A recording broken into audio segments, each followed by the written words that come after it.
Well, over the last couple of weeks, we've been considering the different animals that we traditionally place beside the manger. And this week, we come to sheep. I don't know that sheep are any easier to introduce than cows. But we do have a couple of common understandings about sheep. We often think that sheep are unintelligent, that sheep are pretty helpless animals. And there's good reason for this. And I found proof of that. So let me share a couple of reasons why we think these things about sheep.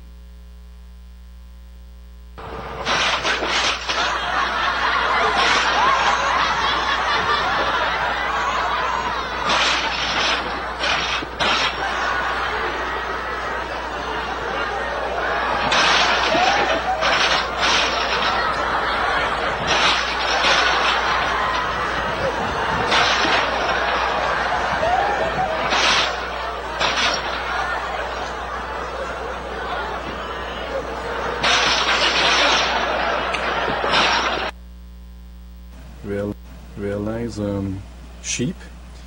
We don't know what happens with it.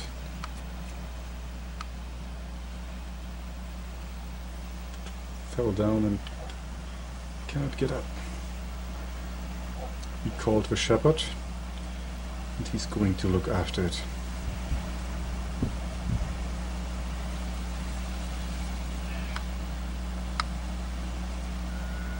Oh, just fell down.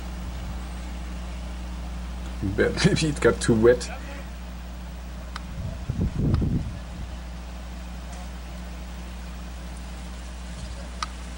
Everything is fine with the sheep.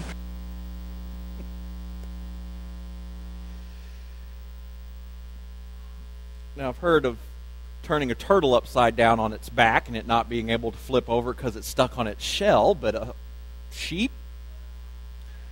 Maybe all that fur, all that wet fur or wool was just weighing it down. A study by the University of Illinois, oddly enough, indicates that sheep are just below pigs on the intelligence scale. I don't know how they calculate that, but anyway, that's a University of Illinois study. Actually, sheep are just as intelligent as cows, according to the study. Again, I don't know exactly what that means, that a sheep's no dumber than a cow, other than to say that we see sheep acting a lot more stupid than we do cows at times, I guess. Now, I will say that even though I grew up on a farm, I've never personally tried to conduct a study to find out whether pigs were smarter than cows or sheep's just as intelligent as pigs. I've not tried that. But I will say we have this understanding, correct? That sheep are dumb animals. And they've certainly given us plenty of reason to think that. Domestic sheep have very little in the way of protection. They maybe can stamp their feet or paw at you, or as we've seen in the case of the swing, they could give you a pretty good headbutt. But for predators, they're not really very strong deterrents. Sheep will get tangled in briars and bushes. They will graze a field right down to the dirt where there is no grass left to feed them. Indeed, they will stand out in the rain until their coats get so soaked they literally can't stand up. That's the idea of they drown standing in the rain. It's not so much because they just swallow all the rain that's falling. They get soaked and they fall into the puddles or the water. They are restless around loud water, and you can understand why if you're carrying around those heavy coats when they get waterlogged. And domestic sheep have a very strong flock mentality that causes them to follow a leader, almost any leader.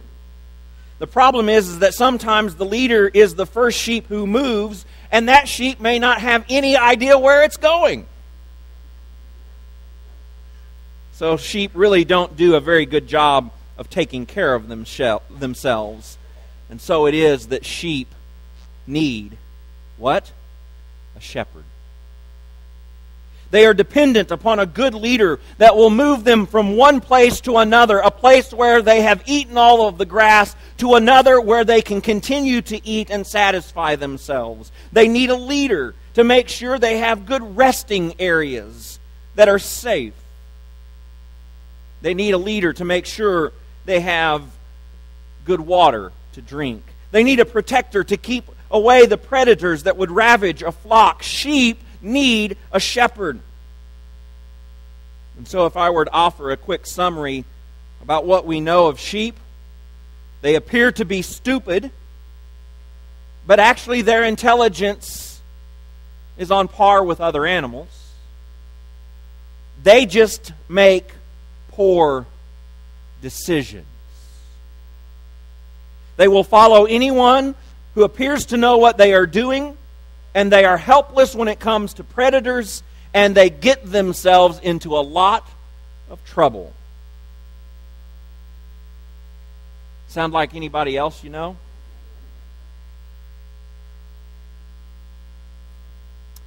We are sheep. We are sheep. In Isaiah 53, verse 6, the Scripture says, "We all, like sheep, have gone astray. Each of us has turned to our own way." When left to their own devices, sheep have a tendency to get in trouble. Well, when God left mankind in the Garden of Eden, a wondrous place to live, without anyone else there really to lead us astray, what did Adam and Eve manage to do other than, get into trouble? Humanity has a tendency to listen to the temptations that are offered to us, the temptations of the devil, and we disobey the boundaries of our relationship with God. In the garden, we ate what we were not to eat. We did what we were not to do. In short, we made bad decisions. In the garden, Eve listened to a voice that was not that of her shepherd. It was not a voice that wanted what was best for her and for Adam. It was a voice that, while sounding promising, was really only leading them away from God, leading them away from the place that would really give them what they truly wanted. And we continue to listen to that voice. We hear that false voice, and we follow it. All of us. Not a one of us is exempt. We hear that voice, and off we go, following it to places that God never intended or wanted us to go. We go beyond the barriers of the relationship that He wants with us, and in the process, we find ourselves broken and incomplete. Not only do we listen to that false voice that Satan speaks, but we also follow other sheep that have no clue where they are going, in the mistaken belief that they have it together.